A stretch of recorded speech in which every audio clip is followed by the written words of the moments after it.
Magandang umaga po sa ating lahat. Update po muna tayo dito sa binabantayan nating bagyong si Uwan mula sa nilabas nating Tropical Cyclone Bulletin kaninang 5 a.m. So itong si Bagyong Uwan ay nakalabas na ng ating Philippine Area of Responsibility kaninang 1:30 a.m. Bagamat nakalabas na ito ng ating PAR, meron pa rin po tayong mga tropical cyclone wind signal na nakataas sa ilang areas natin kaya pinapangalanan pa rin po natin or tinatawag pa rin po natin siya sa ating local name na Uwan. At inaasahan din naman po natin papasok muli ito ng ating Philippine Area of Responsibility patungo na ng Taiwan. Sa ngayon, nananatili pa rin naman siya sa typhoon category at ito'y huling namataan sa line 365 kilometers west ng Calayan, Cagayan. May taglay na lakas na hangin na 120 kilometers per hour malapit sa sentro at pagbugso na umaabot ng 150 kilometers per hour. Ito'y kumikilos northward sa bilis na 15 kilometers per hour.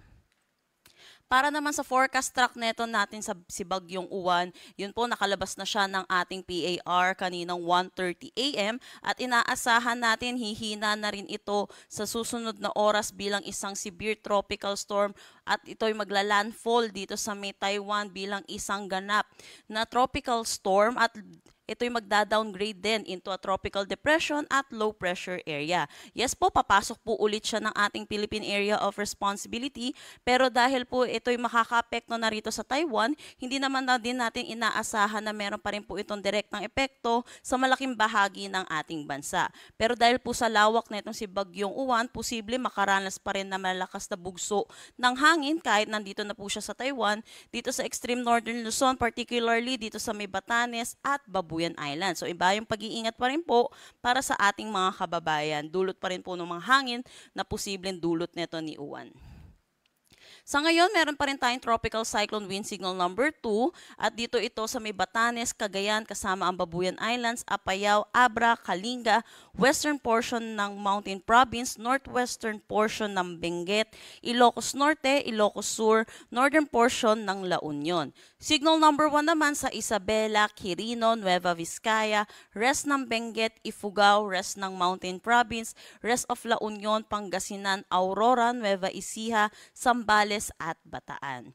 Dito rin signal number 1 sa Tarlac, Pampanga, Bulacan, Metro Manila, Cavite, Laguna, northern at western portions ng Batangas, Rizal, northern portion ng Quezon kasama ang Pulilio Islands at yung Lubang Islands na lamang dito sa may Occidental Mindoro. Sa ngayon, naasahan natin habang papalayo po itong si Bagyong Uwan, nababawasan na rin po yung mga areas natin na under tropical cyclone wind signal.